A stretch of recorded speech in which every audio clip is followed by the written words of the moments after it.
Hi, my name is Jordan. I'm a grateful believer in Jesus Christ, and I struggle with anger, anxiety, and control.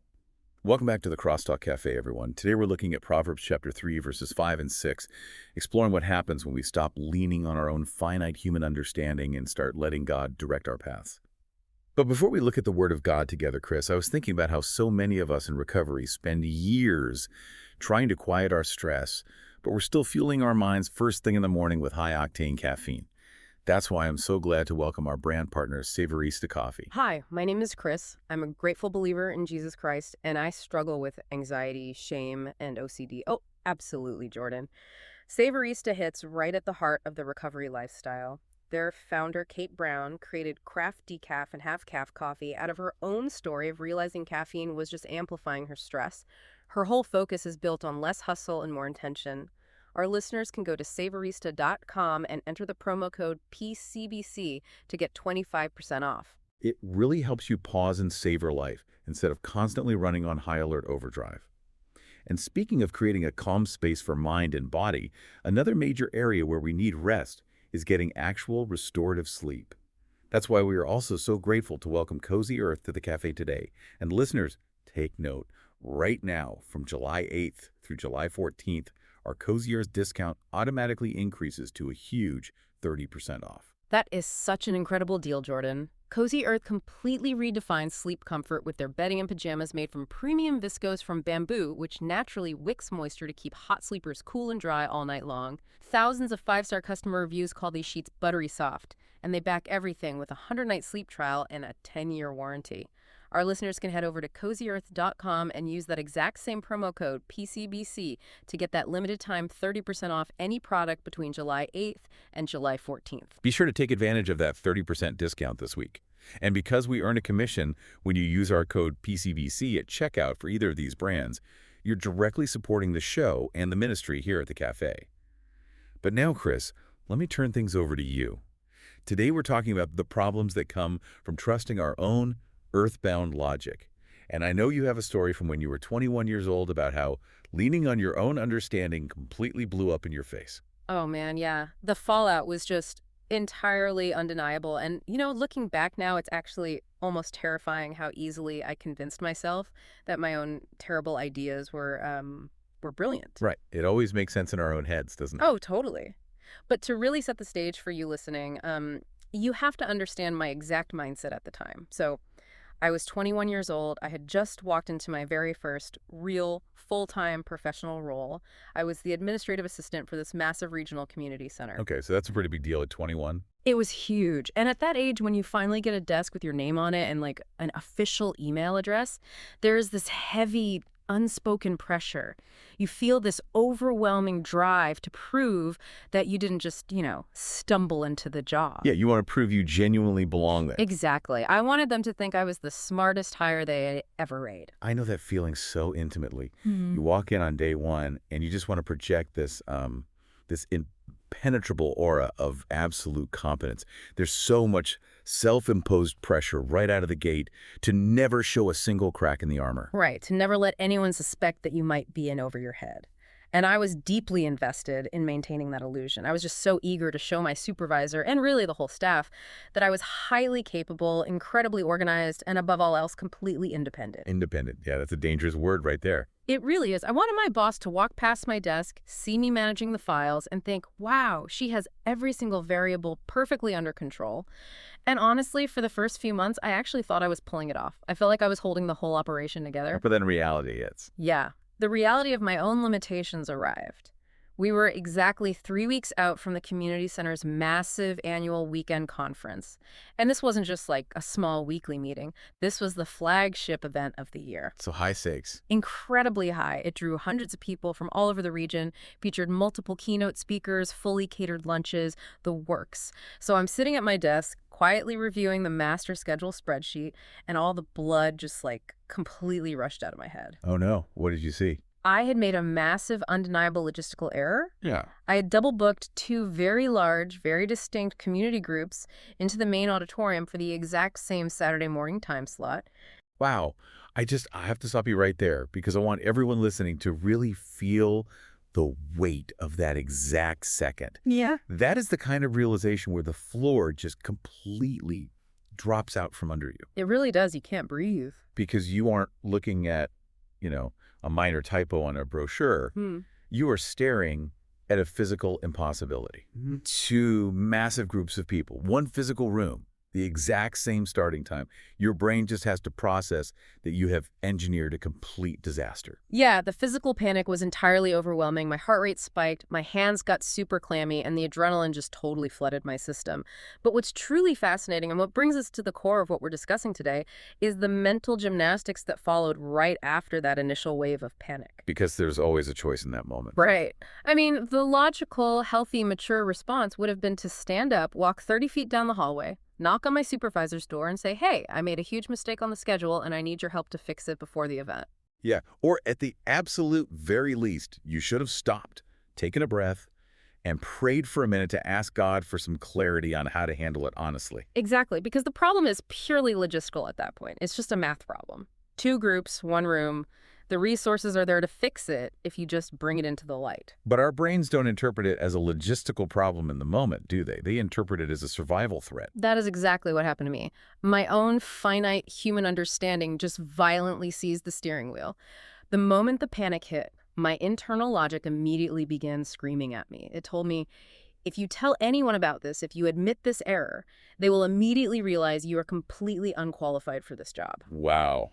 The absolute worst case scenario. Yeah, my brain said, you cannot let them see this failure. It will ruin your reputation forever. You have to fix this secretly on your own before anyone notices. That right there is such a universal human reaction. And it's deeply, deeply tied to our pride. We are absolutely terrified of exposure. We convince ourselves in a matter of seconds that asking for help and admitting a limitation is somehow infinitely more dangerous than the actual crisis we are facing. It makes no sense, but it feels so true at the time. Right. We look at a scheduling conflict and treat it like a fatal blow to our identity.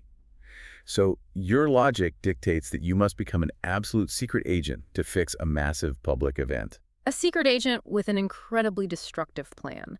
Because for the next 14 agonizing days, I operated entirely on my own strategic assumptions. I didn't consult a single human being. 14 days? Yeah. You just carry that around? Yeah, I just isolated myself and started pulling levers behind the scenes, genuinely believing I was saving the day.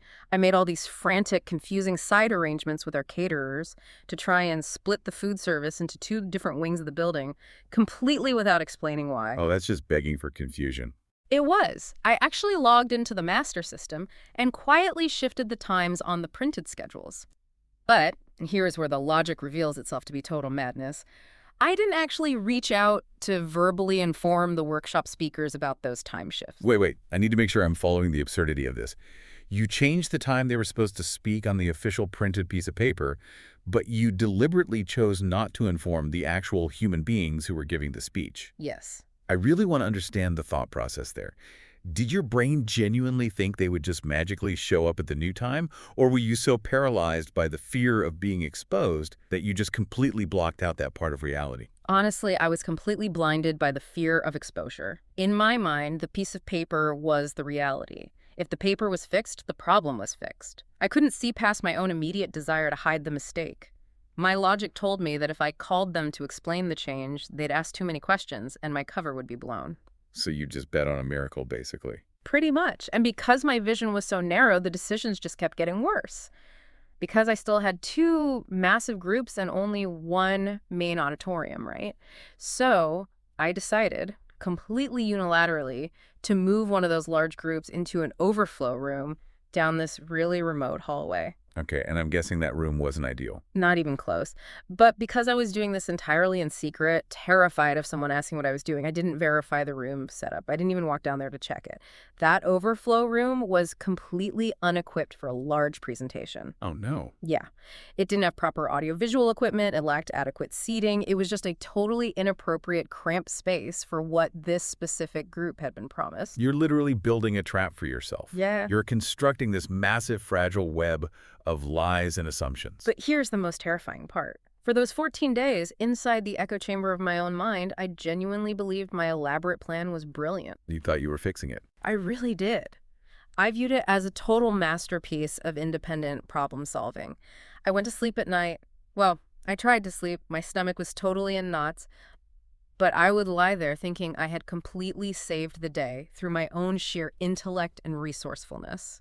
I thought I was managing the crisis perfectly. Which is just the perfect setup for reality to break the door down, because human logic, especially logic built entirely on self-protection, only works in a vacuum. It makes perfect sense inside your own head, right up until it collides with real physical life. So walk us through the collision. What happened when that Saturday morning actually arrived? It was absolute, unmitigated chaos. The entire event descended into total confusion within the first 20 minutes. I can imagine. Yeah, because I had actively chosen not to tell the speakers about the schedule shifts, they were showing up early to rooms that were completely locked and dark. Because of my secret, convoluted side arrangements with the kitchen, the caterers were completely lost, wandering down the wrong hallways with heavy carts of hot food, looking for groups that weren't there. And because of the overflow room disaster, dozens of attendees were left standing outside in a narrow hallway in total frustration, realizing there were no chairs and no microphones for their session. It's almost physically painful to picture that. You spent 2 weeks trying to quietly sweep a single scheduling mistake under the rug, and instead you accidentally built a massive flashing neon sign pointing directly at your own failure. That is exactly what happened. Every single fix you implemented just created a new, more public disaster. It was utterly devastating. I was sitting there paralyzed behind the front registration desk. The phones were ringing, people were complaining, and I couldn't even force myself to speak. All the adrenaline I had been running on for 2 weeks just evaporated, and I was left staring at the wreckage of my own arrogance. So what did your boss do? Well, my supervisor walked out of his office, and he didn't yell. He didn't panic. He didn't even look at me with anger. He calmly surveyed the hallway, picked up a microphone, and apologized to the crowd with total grace and transparency. He just took ownership of the confusion. Yeah. Then he stepped away, made 2 simple phone calls, I think, to the facilities manager and to a neighboring building to open up a larger room. And he sorted out the entire logistical nightmare in 15 minutes. 15 minutes. Let me just pause and highlight the staggering contrast there for you listening. You spend 14 agonizing days losing sleep, living in constant fear, constructing this incredibly fragile, convoluted web of secret fixes. You tortured yourself for 2 weeks. And he resolved the core issue openly, honestly, and efficiently in 15 minutes with 2 phone calls. Sitting there watching him do that, all the air just left my lungs. The truth hit me with an undeniable force. What had felt like smart management inside my own head for 2 solid weeks wasn't logic at all. It was purely human pride and deep-seated fear, just dressed up to look like professional competence. Yeah. If I had simply set aside my own finite understanding on day 1, admitted my clear limitations, and sought honest direction, that entire public mess and my own internal torture would have been completely avoided. I really want to linger on the tragic irony of that story, because it's something every single person listening to this has done in their own way. The entire reason you relied on your own logic in the first place was for self-protection. You were desperately trying to engineer a scenario where you wouldn't be publicly embarrassed, where you wouldn't be seen as incompetent. Right. But by leaning entirely on that self-protective, isolated logic, you actually engineered the exact public embarrassment and the exact chaos you were trying to avoid. Your supposed solution was vastly more destructive than the original problem ever was. It really was. The cover-up created a 10 times larger explosion than the crime. And that brings us to a really uncomfortable question we all have to face here. My story is just a textbook example of a universal human tendency. Oh, for sure. Because if you are listening right now, you might be thinking, well, I would never do something that foolish with a schedule. But we do it with our finances. We do it with our marriages. We do it with our addictions. Why does our personal logic always feel so undeniably sensible and unquestionably right to us in the moment of a crisis? That is the pivotal question for anyone sitting with us at the cafe today. Because when the pressure hits, when the conflict flares up, our own ideas don't feel like guesses. They feel like absolute objective certainty. We don't say, here's a flawed theory I have. We say, this is the only way out. We do. And if we break down the anatomy of that self-logic, it follows a very predictable, almost biological pattern. When we face a sudden conflict, a threat to our ego, or a really tough situation, our natural instinct instantly activates. The old fight or flight. Exactly. Our fight or flight response kicks in, and when that happens, our brain literally shuts down access to creative, big picture thinking. It narrows our vision to focus entirely on immediate survival. We immediately try to analyze the complex problem, but we are only using our own limited past experiences as the baseline. We just pull from our own tiny data set. Right, and we instantly formulate a plan based on that tiny slice of data, and then we try to force a resolution entirely through our own sheer effort. And the tricky part is, we never actually call it pride, do we? The ego is far too clever for that. We always find a way to justify our isolation. We tell ourselves things like, I'm just being practical, or I am being a responsible adult by handling this mess myself, or I am just being incredibly thorough and protective. Oh, absolutely. We take our desperate desire for control, and we dress it up in these very respectable, responsible-sounding virtues. We mask our raw pride with the illusion of productivity. But there's a massive fundamental flaw in this operating system. Our perspective is entirely earthbound and completely finite. We are trapped in space and time. We can only see the immediate circumstances directly in front of our faces. We can't see around the corner. Yeah, we can't. And more importantly, every single interpretation we make about those circumstances is heavily filtered through our own human assumption, our past traumas, and our deeply ingrained need for self-preservation. That word earthbound is so crucial here. It perfectly describes the strict limitation of our intellect. If you're listening, try to visualize this for a second. Imagine you are suddenly dropped into the middle of a massive, incredibly complex wilderness. There are steep mountains, rushing rivers, hidden ravines, and rapidly changing weather patterns. Your goal is to navigate safely to a specific destination miles away. Okay, pretty scary setup. Right. Now, imagine that instead of asking a local guide for a topographical map of the entire region, you confidently pull a piece of crumpled paper out of your pocket. But it's not a map of the wilderness. It is a hand-drawn map of your own front porch. Oh, wow. That is a staggering way to picture the arrogance of it. It sounds completely ridiculous, right? You are standing in a vast, unknown, dangerous forest, staring at a little drawing of your welcome mat and your rocking chair, and you are trying to use that drawing to safely navigate a treacherous mountain pass. Yeah, you'd fall right off a cliff. Exactly. You're looking at the drawing and saying, well, there are 3 steps here, so there must be 3 steps over this ravine. That is exactly what we do when we rely on our finite understanding. We take the tiny, incredibly limited square footage of our own past experiences, our own hurts, our own small victories, our own specific family dynamics, and we arrogantly try to map them onto the massive, unseen complexities of the life God is orchestrating. We are literally trying to navigate the wilderness using a map of our porch. And the real-world cost of doing that is just staggering.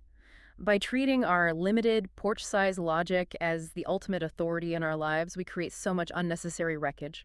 We severely strain our relationships because we start operating on wild assumptions about what other people are thinking rather than dealing with the truth. Oh, we assume we know their motives perfectly.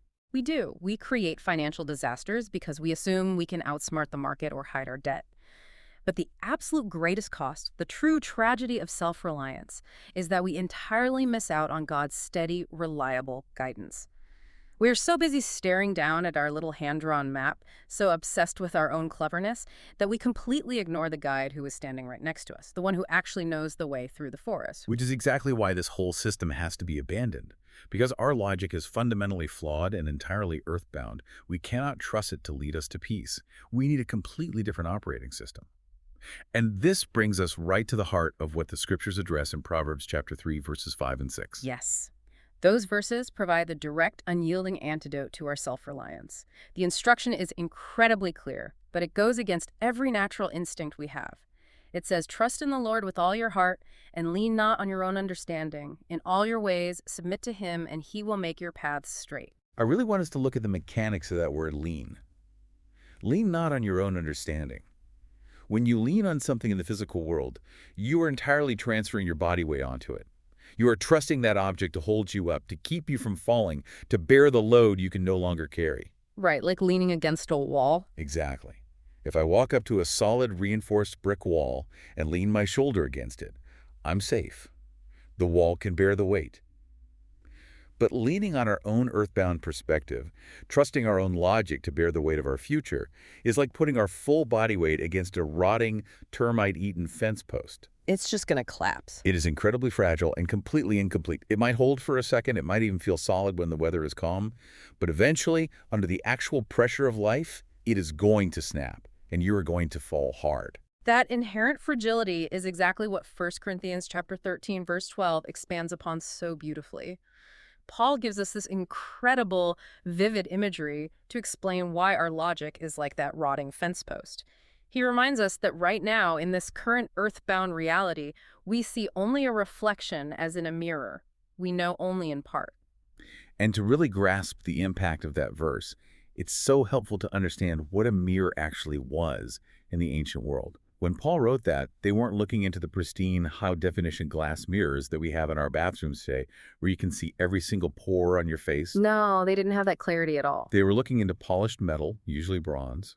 The reflection was inherently distorted. It was blurry, imperfect, and constantly oxidizing. You could make out general shapes, you could see a silhouette of yourself, but you couldn't see the fine, crisp details of reality. That is such a vital distinction, because that blurry metallic reflection perfectly represents the natural fog that obscures our view of life. We are walking through this world surrounded by a dense, natural fog, and because of this fog, our big picture interpretations of our own lives are constantly, predictably flawed. We think we see it clearly, though. We do. We think we see a situation clearly. We think we know exactly why a friend made that hurtful comment, or why that specific job opportunity fell through at the last second, or why a certain door closed in our face. We build whole narratives around those assumptions. But the truth is, we are only seeing a blurry, distorted shape in a polished piece of bronze. We really need to sit with that concept of the natural fog for a minute because it dictates how we should behave. Think about the physical experience of driving a car through a thick, heavy, early morning fog. Your visibility is suddenly reduced to maybe 10 or 15 feet in front of your bumper. The headlights just reflect back at you in this blinding white wall. It's terrifying when that happens. It is. Now, if you react to that fog by gripping the steering wheel until your hands cramp, pressing the accelerator to the floor, and simply pretending that you have a clear, miles-long view of the highway, you're going to cause a massive collision.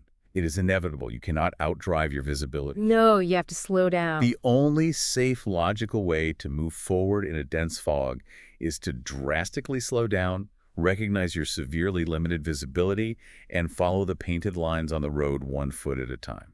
And that driving analogy perfectly illustrates the massive contrast between our foggy mirror reflection view and God's view.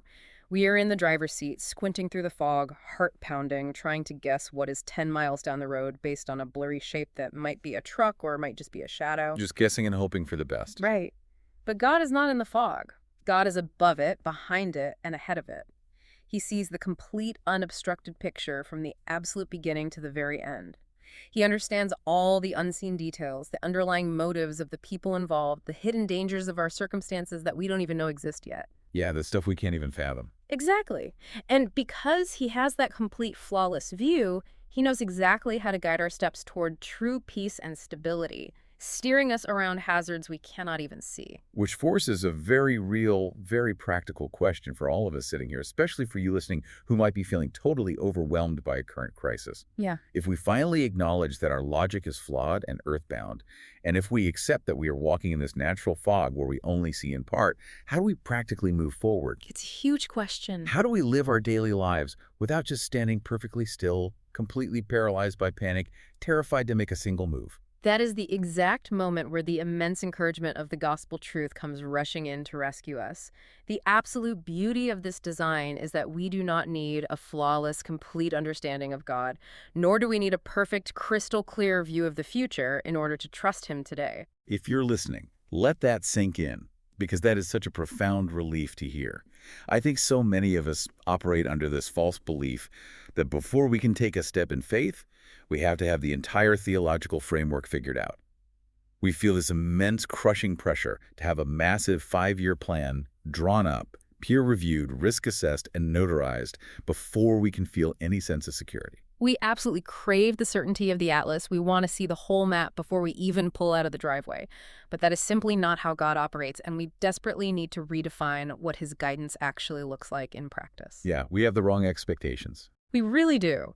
God does not demand that we figure out every detail of our lives before we ask for His direction. He doesn't merely hand us a massive, overwhelming 5-year plan and say, "Good luck, here's the blueprint, try not to mess it up." He doesn't even just guide us vaguely, year by year or month by month. The specific promise in Proverbs is that He will direct our paths. And if you think about what a path is navigated by taking individual steps. The ground right in front of your feet. He directs our paths with each individual momentary step. It is the exact difference between being handed a massive encyclopedia of your future and being handed a simple flashlight in the dark. If you are hiking a dangerous trail at midnight, the flashlight only illuminates the next 3 feet of the path. It doesn't show you the entire mountain range, it doesn't show you the summit, but it gives you exactly enough light to take the very next step safely, and then the next one. Think about the overwhelming emotional relief of accepting that truth. When we finally stop trying to be the ultimate experts of our own lives, when we stop trying to predict the outcome of every possible scenario and begin submitting our daily immediate choices to Him, a massive, suffocating weight falls off our shoulders. It's just instantly lighter. We are completely freed from the heavy, impossible burden of self-reliance. We no longer have to burn our adrenal glands out trying to manufacture the perfect outcome for our careers or our families. Instead, we are able to rest. We can actually find physical and mental rest in the rock-solid knowledge that a loving, all-knowing Father is actively, intentionally guiding our feet through every single moment of the day. You just hit on something so crucial there, the physical act of dropping the burden. The sheer physical toll of trying to play God in our own lives is what drives so much of our chronic anxiety. When we force it, when we grip the steering wheel of our own understanding, our shoulders are constantly tight, our breathing is shallow, our bodies are in a perpetual state of defense. We're just constantly braced for impact. Right. But surrendering to that step-by-step guidance allows the physical tension to actually leave our bodies. We can breathe again because the outcome is no longer entirely dependent on our flawed logic. But here is the hard reality we have to face if we want this to be more than just a nice idea. This practical, step-by-step walk of surrender isn't something we can do entirely inside our own heads. It sounds wonderful in theory as we sit here and talk about it, but in practice, our old habits of control are incredibly stubborn. They don't just disappear overnight. No, they fight back. We were never meant to navigate life or try to unlearn our deeply ingrained patterns of self-reliance in isolation. Isolation is the absolute breeding ground for relying on our own understanding. When we are alone with our thoughts, hiding in our rooms or our offices, our logic is never challenged. The echo chamber of our own minds just continuously convinces us that we are always right, that our fears are entirely justified, and that our secret plans are brilliant. Exactly. We cannot heal in the same environment where we got sick. We need a physical space and a tangible breathing community to help us walk this out. And for us, that physical home is Celebrate Recovery at Peters Creek Baptist Church in South Park, Pennsylvania. Yeah, that's where the real work happens. This is where this weekly fellowship happens. This is the laboratory where we learn how to actually live out this surrender alongside other people who are doing the exact same difficult work of letting go. Let's really look closely at the architecture of those Friday nights, because every single part of the evening is intentionally, carefully designed to combat our tendency to isolate and rely on our own flawed logic. The structure itself is a tool for surrender. It all begins at 6:30 p.m. with our large group worship. And that large group time at 6:30 is so foundational to breaking our pride. It features music to help center our frantic minds, solid biblical teaching to recalibrate our perspective with God's truth, and, crucially, real recovery testimonies. I love the testimonies. They're the best part. Hearing someone else stand on a stage and share the messy reality of their journey reminds us that the principles we are talking about actually work in real life. It pulls us out of our own heads and proves that surrender is possible. And then the evening shifts gears. At 7:30 p.m., we move into small groups. This is where the abstract concepts become deeply personal. These groups are gender-specific, and they are governed by incredibly strict, non-negotiable safety guidelines. These rules exist because they're the only way to create an environment where fragile people feel safe enough to be honest. And they are strictly enforced. They have to be. First and foremost, there is zero crosstalk. When someone is sharing their pain or their struggle, everyone else in the circle is simply listening. There is absolutely no unsolicited advice giving or fixing aloud, and there is an absolute ironclad commitment to confidentiality. Whatever is spoken in that room stays in that room. Those strict guidelines are what create a true zero-judgment environment. Think about how rare that is in our modern world.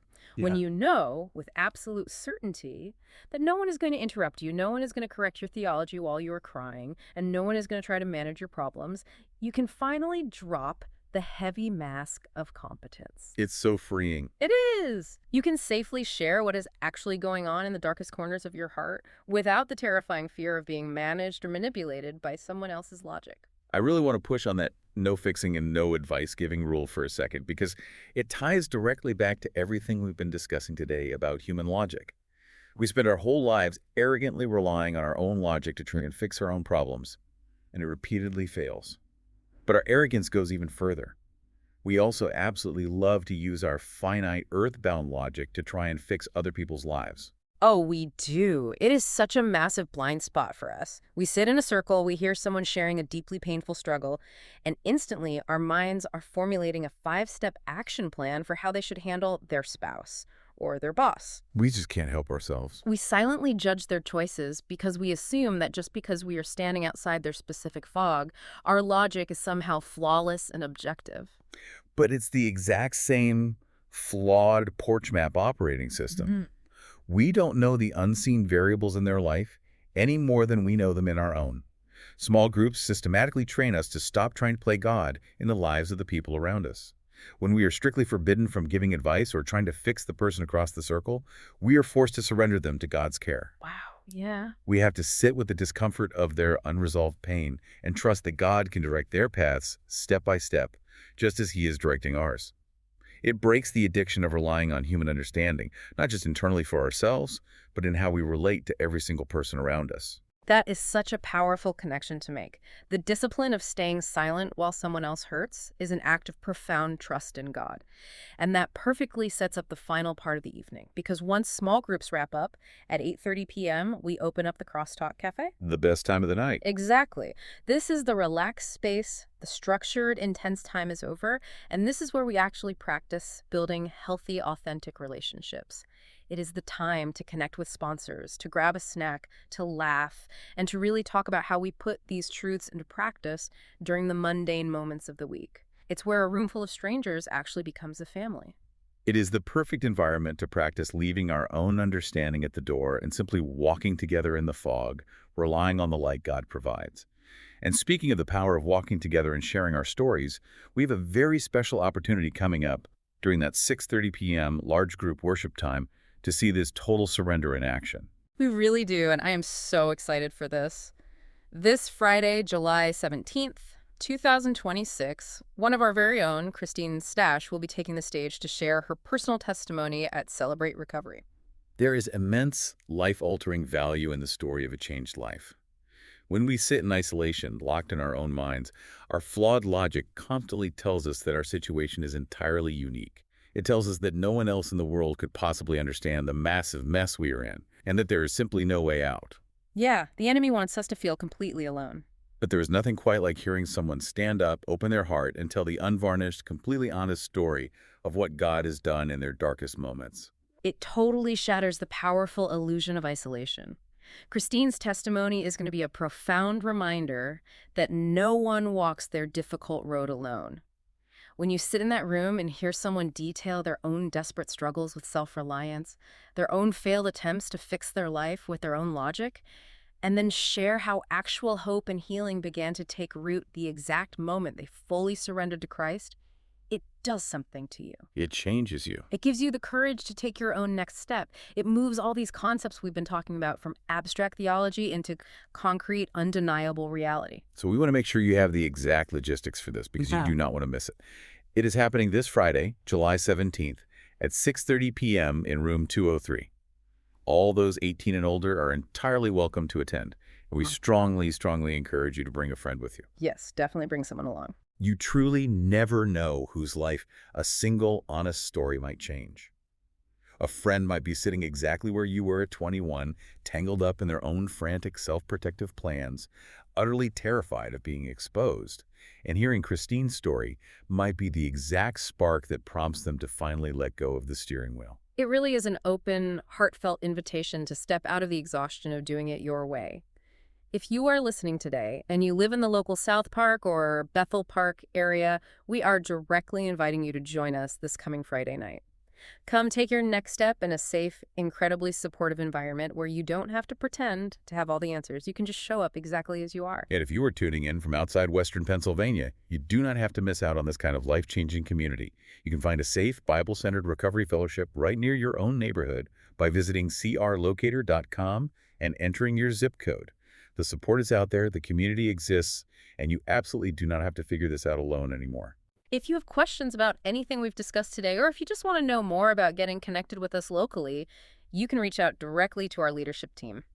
You can email Craig Amstone at craig.amstone@gmail.com, or you can contact the church office directly at info@pcbc.church. The ultimate encouragement we want to leave you with today is to simply stop trying to carry the heavy, crushing weight of figuring everything out on your own. It is a burden you were never designed to bear, and your logic is not strong enough to carry it. Trust God with all your heart today. Deliberately let go of your own limited earthbound understanding. Step out of the isolating fog of self-reliance and let Him direct your paths step by individual step. Because His direction, even when it feels uncertain in the moment, is the only path that ultimately leads to true peace. How has relying on your own understanding caused problems in your life?